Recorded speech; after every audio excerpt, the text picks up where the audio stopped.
Swastiastu. Perkenalkan, nama saya Komang Ayu Adisati Kayani dari Prodi Ekonomi Ibu kelas 3B, NIM 210715700038. Di sini saya akan menjelaskan nilai-nilai takwa yang terkandung dalam kitab Waruspati Tatwa. Tapi sebelum itu kita harus mengetahui apa itu takwa dan apa itu Waruspati Tatwa. Takwa itu adalah cara pikir atau jalan pemikiran mengenai suatu kebenaran. Tatwa hampir sama dengan darsana.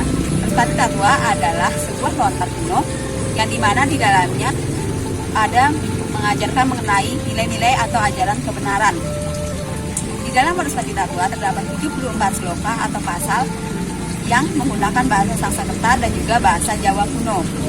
Dalam kitab Waruspati Tatwa ini juga secara etimologinya berasal dari bahasa Sanskerta, yaitu dari Waruspati dan juga dari kata Tatwa. Waruspati ini merupakan salah satu nama dari seorang bagawan surga.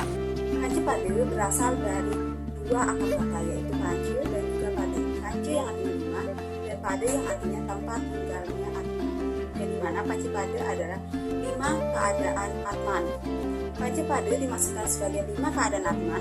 5 keadaan Atman itu adalah Jam Prada, Safara Prada, Supsupta Pada, Turiya Pada, dan Turyata Pada. Jagra Pada adalah Atman yang berada pada keadaan melek.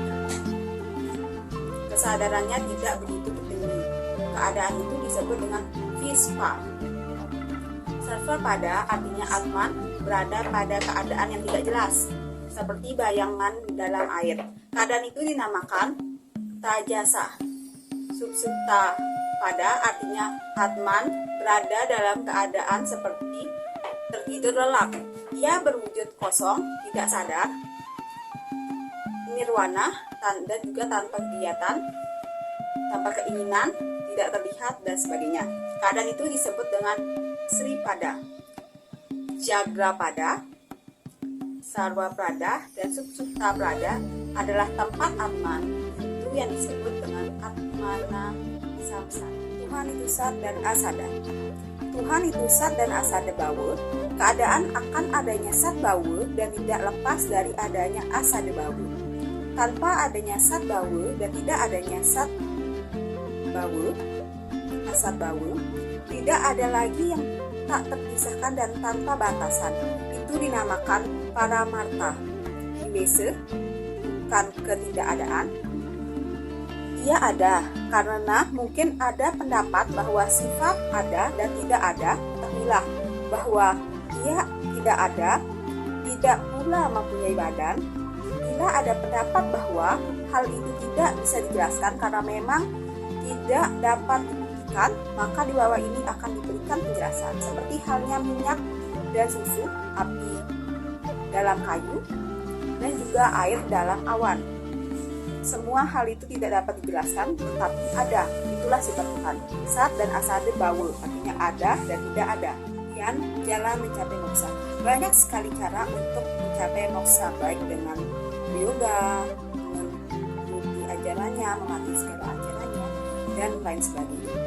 Dalam Bagawan Waruspati bertanya, ya Tuhan, jalan manakah yang harus ditempuh untuk mencapai moksa?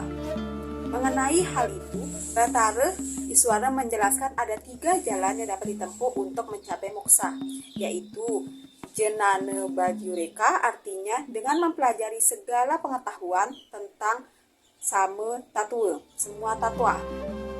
Yang kedua, ada Indra Yoga Marga, yaitu artinya dengan melepaskan diri dari segala indria, dari segala indria keduniawian, dan berserah diri kepada ide yang dewasa.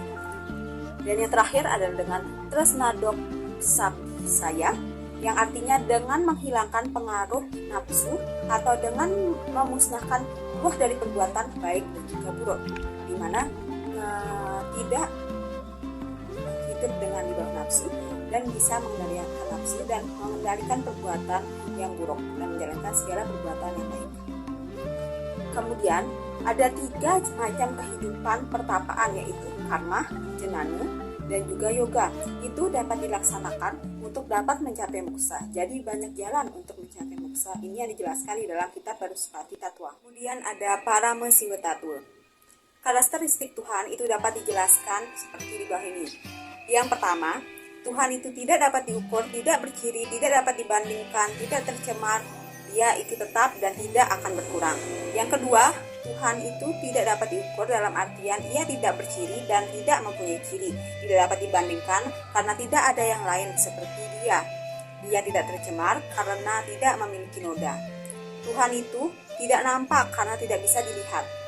Ia ada di mana-mana karena berada dalam segala benda. Ia tidak berbentuk dan ia akan tetap karena tidak akan bergerak. Yang terakhir, Tuhan itu tidak akan berkurang karena tetap utuh. Ia tetap tenang.